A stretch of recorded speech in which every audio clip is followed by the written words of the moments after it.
നമസ്കാരം. ആദിശങ്കരാചാര്യർ രാജ്യത്തിൻ്റെ 4 കോണുകളിൽ സ്ഥാപിച്ച 4 മഠങ്ങളിലെയും അധിപതിമാർക്കു മേലെ ഒരു സൂപ്പർ മഠാധിപതിയായി പ്രധാനമന്ത്രി നരേന്ദ്രമോദി വേഷം കെട്ടുന്നതിലുള്ള നീരസം വ്യക്തമാക്കി പുരി മഠാധിപതി രംഗത്ത് വന്നത് എന്തായാലും ഭേഷായി. ഒരു കൈകൊണ്ട് തലോടുകയും മറുകൈകൊണ്ട് ഹൃദയകമലത്തിൽ ആഞ്ഞുകുത്തുകയും ചെയ്യുന്ന പുരി മഠാധിപതിയുടെ പ്രസ്താവന BJPയുടെ രാഷ്ട്രീയ മുതലെടുപ്പിനോടുള്ള കടുത്ത പ്രതികരണമായി.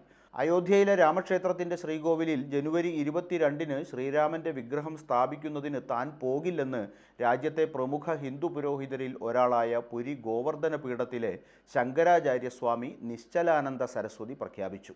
മധ്യപ്രദേശിലെ രത്ലാം നഗരത്തിൽ സനാതൻ ധർമ്മസഭയുടെ ഒരു മതപരമായ ചടങ്ങിനോടനുബന്ധിച്ച് മാധ്യമപ്രവർത്തകരോട് സംസാരിക്കവേ താൻ അയോധ്യയിലേക്ക് പോകുന്നില്ലെന്ന് അദ്ദേഹം വ്യക്തമാക്കി. ജനുവരി 22-ന് അയോധ്യയിൽ നടക്കുന്ന പരിപാടിക്കുള്ള ക്ഷണം ഞങ്ങളുടെ മഠത്തിന് ലഭിച്ചിട്ടുണ്ട്. അതിൽ എനിക്ക് അവിടെ വരണമെങ്കിൽ പരമാവധി ഒരാളുമായി വരാം. 100 പേരുമായി അവിടെ പോകാൻ എന്നെ അനുവദിച്ചാലും ഞാൻ അന്ന് അവിടെ പോകില്ലായിരുന്നു. ഞാൻ പണ്ടും അയോധ്യയിലേക്ക് പോയിട്ടുണ്ട്. രാമൻ്റെ ദർശനം ലഭിക്കാൻ ഭാവിയിലും ഇതേ മതനഗരം സന്ദർശിക്കും. എന്നാൽ ക്ഷേത്രത്തിൽ രാംലല്ലയുടെ വിഗ്രഹം സ്ഥാപിക്കുന്നത് ശാസ്ത്രവിധി അനുസരിച്ചായിരിക്കണം. ഗോവർദ്ധൻ പീഠത്തിൻ്റെ അധികാര പരിധി പ്രയാഗ് വരെ വ്യാപിച്ചു കിടക്കുന്നുണ്ട്.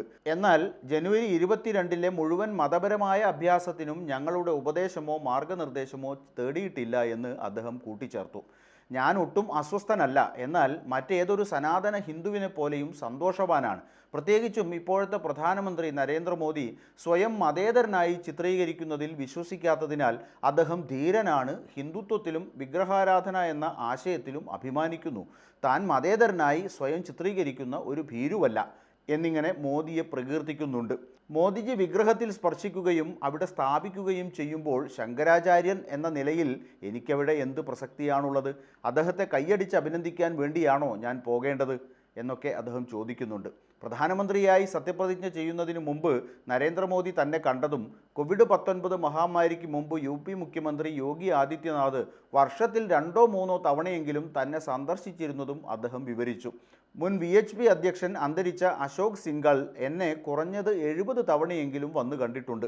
പ്രധാനമന്ത്രി മോദിയുടെ ഹിന്ദുത്വത്തോടുള്ള പ്രതിബദ്ധതയെ ശങ്കരാചാര്യ പ്രശംസിച്ചപ്പോൾ അദ്ദേഹം കൂട്ടിച്ചേർത്തു. അശോക് സിംഗാൽ എന്നെ കുറഞ്ഞത് 70 തവണയെങ്കിലും കണ്ടു എന്നൊക്കെ പറഞ്ഞ് പ്രധാനമന്ത്രി മോദിയുടെ ഹിന്ദുത്വത്തോടുള്ള പ്രതിബദ്ധതയെ ശങ്കരാചാര്യർ പ്രശംസിക്കുന്നുണ്ട്.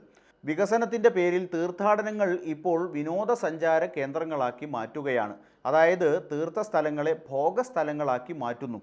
അതേസമയം രാമക്ഷേത്രത്തിൽ പുതിയ വിഗ്രഹം സ്ഥാപിക്കുന്നത് എന്തിനാണെന്ന് മുൻ മുഖ്യമന്ത്രിയും ഇപ്പോഴത്തെ കോൺഗ്രസ് MP-യുമായ ദിഗ്വിജയ് സിംഗ് ചോദിച്ചു.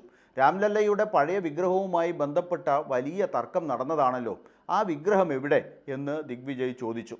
അയോധ്യ ക്ഷേത്രത്തിൻ്റെ ഉദ്ഘാടനം ഒരു രാഷ്ട്രീയ പരിപാടിയാക്കി മുതലെടുപ്പ് നടക്കുമ്പോൾ ഇത്തരം പരാമർശങ്ങൾ വന്നില്ലെങ്കിലല്ലേ അത്ഭുതമുള്ളൂ.